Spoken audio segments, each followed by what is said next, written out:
आज भैरव अष्टमी की सबको बहुत बहुत बधाई हो। बाबा की बहुत कृपा सब कर गई कि भैरव अलग नहीं है, शंकर का एक रूप काल भैरव के रूप में प्रगटे। लक्ष्मी सुनो, आज मैं तुम्हें सुनाता हूं काल भैरव भगवान शंकर ने क्यों प्रकट करा।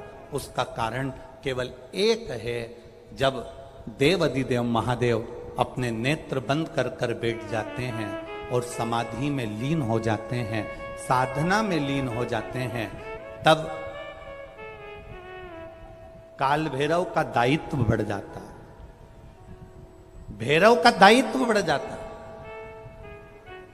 और भैरव का क्या दायित्व बढ़ता है तो सुनो लक्ष्मी, भैरव का दायित्व यह बढ़ जाता है कि जो शंकर के शिवालय में पहुंचता है, जो शंकर के शिवालय में पांव रखता है, जो शंकर के शिवालय में अंदर पहुंचकर शिवालय में अपना चरण रखते रखते रखते रखते देहली से जब अंदर जाता है और शिवालय में शंकर भगवान के शिवलिंग की आराधना करता है, जल चढ़ाता है, शमी पत्र चढ़ाता है, बेलपत्र चढ़ाता है, कमल पुष्प चढ़ाता है, भगवान की श्रृंगार कर कर चंदन अबीर गंध से जो पूजन करता है भगवान की, जब वो अंदर प्रवेश करता है तो भैरव का दायित्व ये हो जाता है कि उसके दुख को भैरव उसी समय पर भक्षण कर लेता है और उसको सुख देकर भेज देता है। ये भैरव का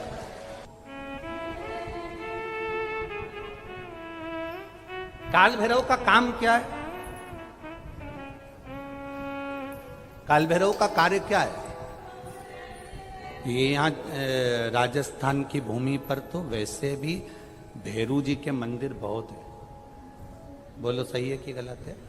और पूरी दुनिया में जितनी भी, पूरी भारत की भूमि पर दुनिया के लोग कहीं पर भी लें, कहीं पर भी रहें, पर भैरू पूजने के लिए हमारे राजस्थान में आते जरूर हैं। भले वो कभी भी आए, पर राजस्थान में आकर भैरू पूज कर जाते ही हैं।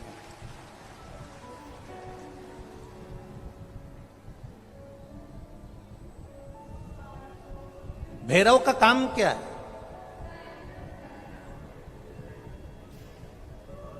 शंकर भगवान ने क्या केवल एक ब्रह्मा जी का सिर काटने के लिए काल भैरव को प्रकट करा? केवल एक कार्य के लिए ब्रह्मा जी ने, भगवान शिव जी ने काल भैरव को प्रकट करा? केवल एक काम के लिए नहीं।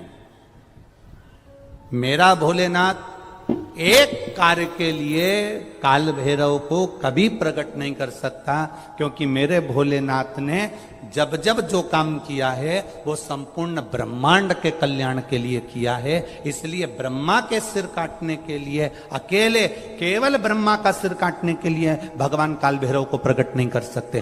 तब काल भैरव के प्रकट होने का कारण क्या है? भैरव के प्रकट होने का कारण क्या है? भैरू जी के प्रकट होने का कारण क्या है? भैरव प्रकट क्यों हुए हैं? तो शंकर भगवान जब काल भैरव जब नारायण के यहां बैकुंठ में गए और भगवान बैकुंठ में जब पहुंचे तो लक्ष्मी जी ने भगवान नारायण से पूछा, प्रभु मेरे मन के संशय को मिटाइए, ये भैरव प्रकट क्यों हुए हैं? केवल ब्रह्मा का सिर काटने के लिए?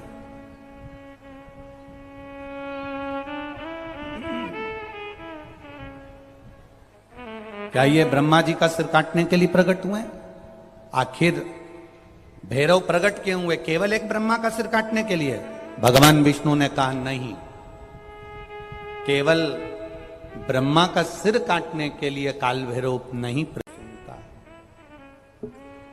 ब्रह्मा जी का सिर कट गया था, काल भैरव को भगवान शंकर ने प्रकट कर दिया था और काल भैरव ने जाकर ब्रह्मा जी को अपने हाथ की उंगली का नख तोड़कर उनका शीश काट दिया था।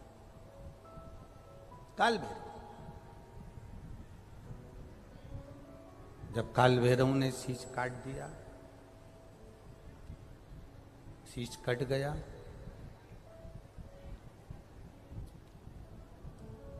भैरव काल भैरव का आदर, सम्मान, सत्कार सभी देवताओं ने किया।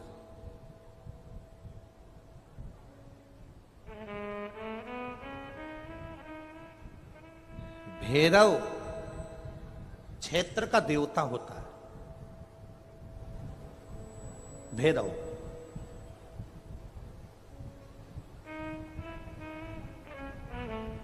64 तरह के भैरव होते हैं।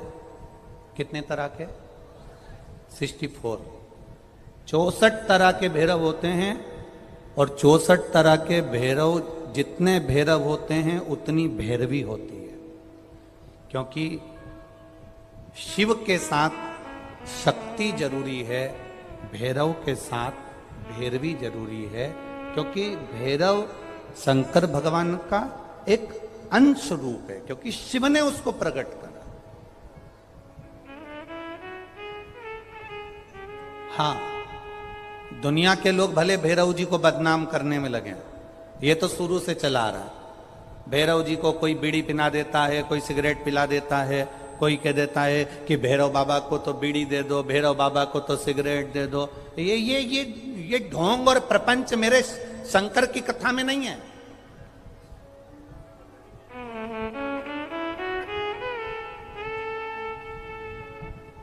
शिव का एक अंश है भैरव।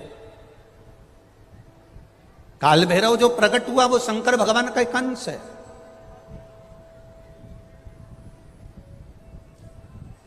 काल भैरव जो प्रकट हुए वो शिव का एक अंश रूप है। और काल भैरव जब प्रकट हुए, सारे देवताओं ने उनका आदर करा, इंद्र ने उनका सम्मान करा, इंद्र उनकी सेवा में लगे, वायु देव, गरुण देव, वरुण देव, जितने भी देवता हैं सब ने उनका आदर करा।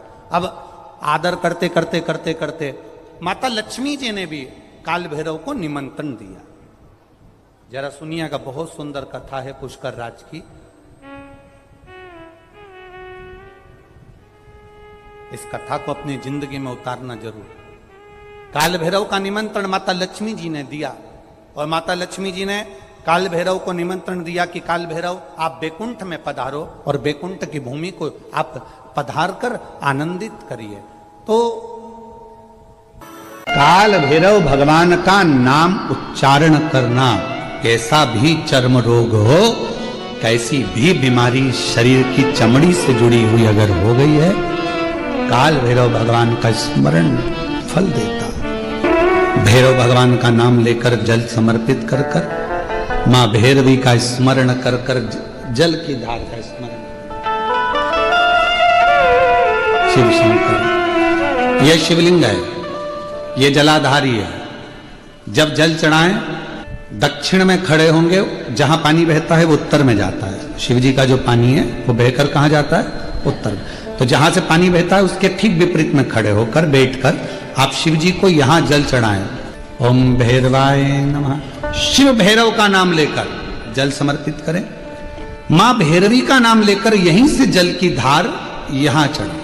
जो जलाधारी है गोल चौकोर, जो भी जलाधारी आपके पास के मंदिर में, वहां भैरवी का, मां भैरवी का नाम लेकर, पहले बाबा का भैरव शिव का नाम लेकर यहां और मां भैरवी का नाम लेकर यहां जल समर्पित करें।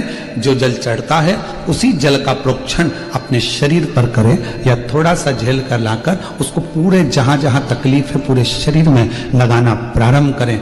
डॉक्टर की दवाई भी खाते रहें, इलाज भी कराते रहें और साथ में ये बाबा भैरव का नाम भी लेते रहें। आराम लगेगा, होगा। शिव तत्व की प्राप्ति का सुख है। भगवान भैरवनाथ का स्मरण। लोग कहें कि कई लोग कहते हैं शंकर जी अलग हैं, भैरव अलग हैं, कोई कहता है शिव अलग हैं, भैरव अलग हैं, कोई कहता है जगत जननी दुर्गा अलग है, भैरवी अलग। ना ना ना, ये व्यर्थ की बातों में आप मत पड़िए। शिव महापुराण, हमारी बात पर भरोसा नहीं तो शिव महापुराण की कथा लेकर आओ, गीता प्रेस गोरखपुर की, और शिव महापुराण की कथा को हिंदी में अपने घर में रहकर जब फुर्सत मिले तब पढ़ो तो आपको ज्ञात हो जाएगा मुझे प्रकट क्यों करा, किस लिए प्रकट किया। जिस समय पर काल भैरव प्रकट हुए,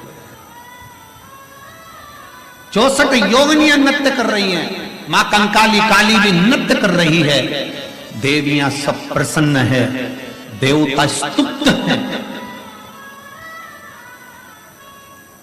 और शंकर भगवान मंद मंद मुस्कुराते हुए काल भैरव को प्रकट करते हुए कहते हैं, काल भैरव पूछता है मेरे को प्रकट करने का कारण क्या है, क्यों प्रकट किया। किस लिए? काशी वाले कहते हैं कि काल भैरव काशी के कोतवाल हैं, पर शिव महापुराण की कथा कहती है कि काल भैरव केवल काशी के कोतवाल नहीं, काल भैरव पूरी भारत की भूमि, पूरे विश्व के कोतवाल है। पूरे विश्व के मृत्यु लोक में जो जन्म लेता है, शास्त्र कहता है, हमारे शास्त्र वर्णन करते हैं, ब्रह्मा ब्रह्म लोक में विराजमान है, भगवान विष्णु वैकुंठ लोक में विराजमान है, भगवान शंकर मृत्यु लोक में विराजमान है। भगवान शंकर अपने नेत्र बंद कर कर बैठे रहते हैं। मां सती ने, माता पार्वती ने शंकर भगवान से पूछा था, इस काल भैरव को क्या केवल ब्रह्मा जी को मारने के लिए, ब्रह्मा जी का सिर काटने के लिए प्रकट करा आपने? क्या इस काल भैरव को केवल अंधकासुर के वध के लिए प्रकट करा तुमने? क्या इस काल भैरव को केवल दुष्टों के संहार के लिए प्रकट करा आपने? शंकर भगवान कहते हैं, नहीं पार्वती, ब्रह्मा का सिर तो मैं भी काट सकता था, अंधकासुर को तो मैं भी मार सकता था, पर काल भैरव को मैंने इन दुष्टों के संहार के लिए प्रकट नहीं करा है। पार्वती, जब मैं नेत्र बंद कर कर बैठूंगा तब साधना में लीन रहूंगा। मृत्यु लोक से कोई अपने प्राणों को त्याग कर जब जाएगा तो मेरा काल भैरव उसकी हाजिरी बजाता हुआ आगे आगे चलकर बताएगा कि इसने शिव को एक लोटा जल चढ़ाया। मेरा काल भैरव ये बताएगा कि शंकर को एक लोटा जल चढ़ाया, इसकी साक्षी है। हनुमान जी कौन है? शिव का। हम हनुमान जी को अलग नहीं मान सकते। शंकर ही हनुमान है और हनुमान ही शंकर है, दोनों में कोई भेद नहीं। हम उसको अलग नहीं मान सकते। दुनिया भले भेद करे वो अपनी जगह पर हमारी व्यासपीठ ये भेद करना नहीं सिखाती। हमारी व्यासपीठ तो कहती है राम ही शिव है, शिव ही राम है, दत्त ही शिव है, शिव ही दत्त, कृष्ण ही शिव है, शिव ही विष्णु ही शिव है, शिव ही विष्णु, सब एक में नजर आ रहा है। और सारे तीर्थ धाम आपके चरणों में, हे भोलेनाथ प्रणाम आपके चरणों में। शिव के अंतर्गत सब समान,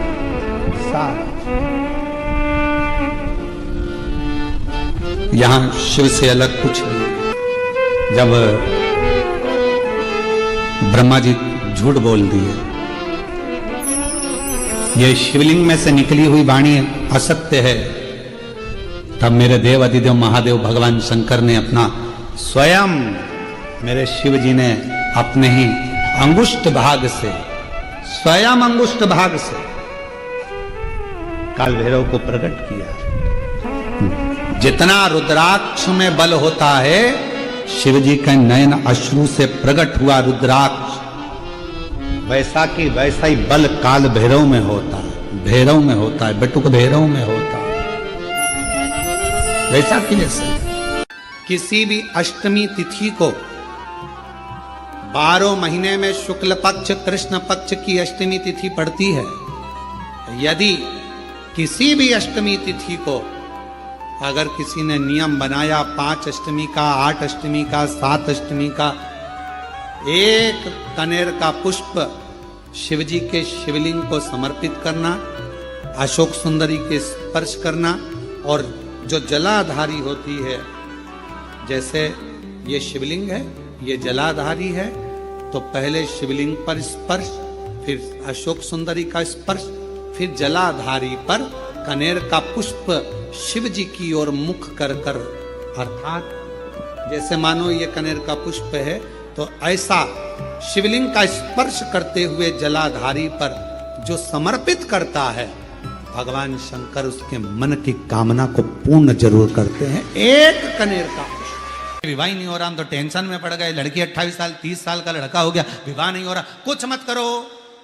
अष्टमी तिथि आए तो अशोक सुंदरी वाली जो जगह है वहां पर हल्दी की 7 बिंदियां लगा दो, लड़का लड़की का हाथ उस बिंदी पर रखवा दो, उसका नाम गोत्र बोलो, उसी हल्दी में उसके हाथ पीला करवा दो, और पीपल के पेड़ पर उस हाथ के 5 छापे पड़वा दो। 3 महीने में विवाह पक्का हो जाता है महाराज। और कोई कोई माताएं कह देती हैं, कोई बच्चा कह देता है मम्मी मुझे याद नहीं होता, याद करता हूं परीक्षा हॉल में जाकर भूल जाता हूं, मैं कुछ पढ़ता हूं बाद में जाके भूल जाता हूं, स्मरण में नहीं रहता। तो उनसे भी निवेदन है, आप मां नील पाठ नहीं पढ़ सकते, स्तोत्र नहीं कर सकते, संस्कृत में नहीं पढ़ सकते, तो मां नील सरस्वती के नाम से अष्टमी, नवमी और चतुर्दशी के दिन एक शंख पुष्पी पुष्प को, नीला कलर का जो फूल होता है बेल में लगा होता है, जो शिव जी को अति प्रिय होता है, उस पुष्प को आप जलाधारी पर रख दीजिए। जलाधारी जानते हो ना सब लोग, शिवलिंग पर नहीं, जलाधारी पर रख दीजिए और जल चढ़ाना 7 बार प्रारंभ करिए।